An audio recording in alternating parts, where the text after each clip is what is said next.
Kamusta mga katropa? Ngayong araw pag-usapan natin ang dalawang iniidolo pagdating sa musika at gitara, ang dalawang maganda na talented pa mula Thailand at Pilipinas. Walang iba kundi si Nene Royal at Chen ng bandang France Rhythm. Sa panahon natin ngayon, marami ang mahuhusay at talagang gumagawa din ng ingay at pangalan lalo dito sa internet world.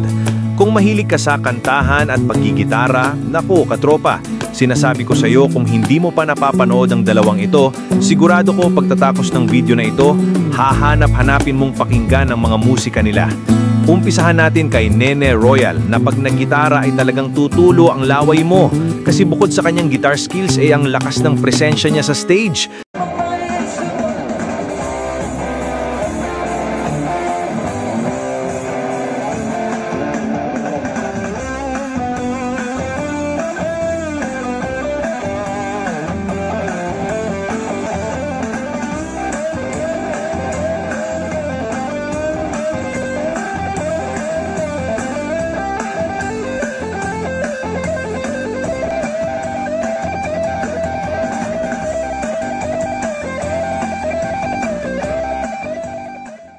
Kaya madalas ang daming tao ang nanunood, nakikinig pag bumanat na siya ng mga pangmalakasang mga classic rock. Yung mga audience tuwang-tuwa at umaakyat ng stage para makajam itong si Nene Royal. At syempre, kumikita din si Nene Royal sa mga abot na tips ng mga tao bilang pag-appreciate sa kanyang talent.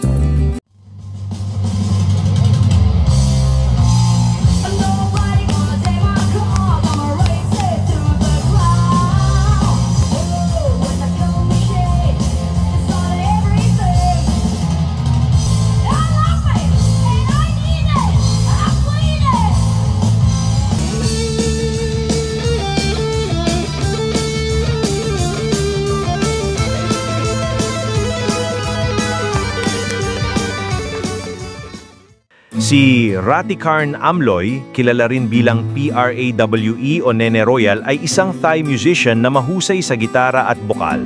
Ang kanyang estilo ay rooted sa rock, may malalakas na guitar riffs at kakaibang performing presence. Kabilang sa kanyang mga parangal ang Best Musician, Best Vocalist at First Runner-Up sa Overdrive Guitar Contest 2023, pati na ang Trang Music Award 2023. Inspirasyon niya ang mga gitarista mula sa tulad ng AC/DC at Avenged Sevenfold. May pangarap siyang maglabas ng album at mag-world tour upang ibahagi ang kanyang musika.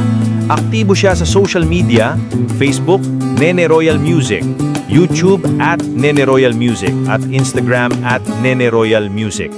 Diba? At talagang hindi rin pipitsuging gitarista at singer itong si Nene Royal. Napakasolid niya katropa, kaya pinagmamalaki siya sa Phuket, Thailand sa kanyang lugar. Dumako naman tayo sa isa sa pinakamalupit, astig at magandang si Chen ng bandang France Rhythm.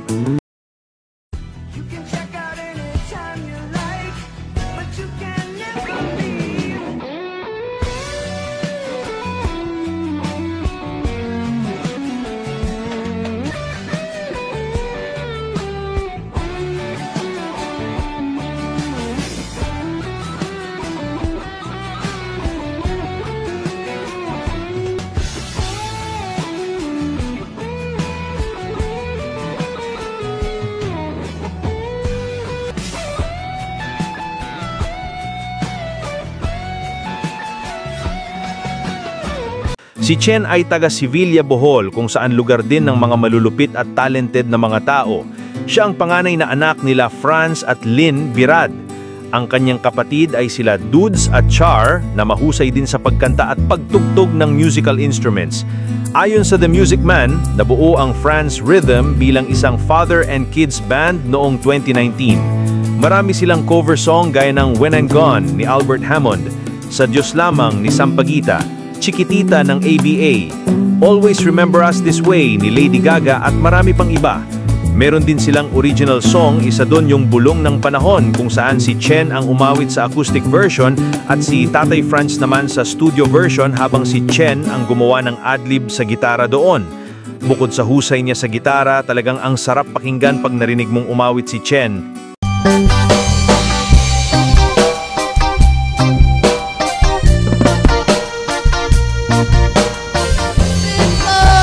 Unti-unting nawawalat, nalilito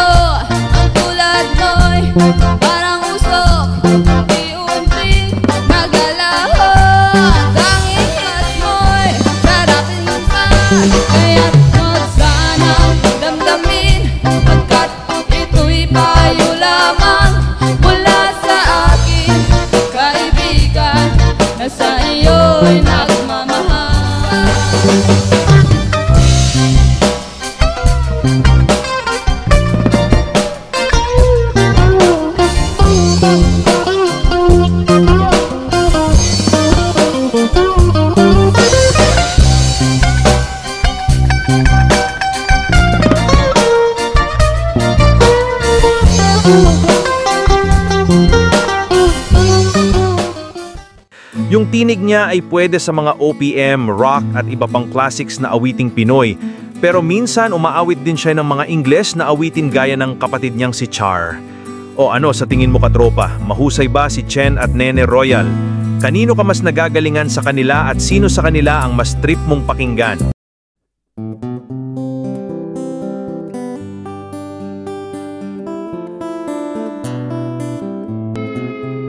Arrive at 7, the place feels good.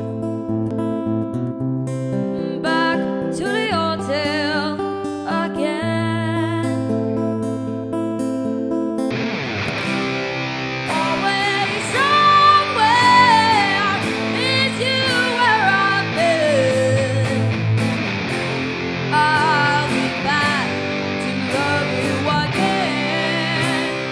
I-comment mo lang dyan sa ating comment section pero wag mong kalimutang mag-subscribe sa kanilang channel.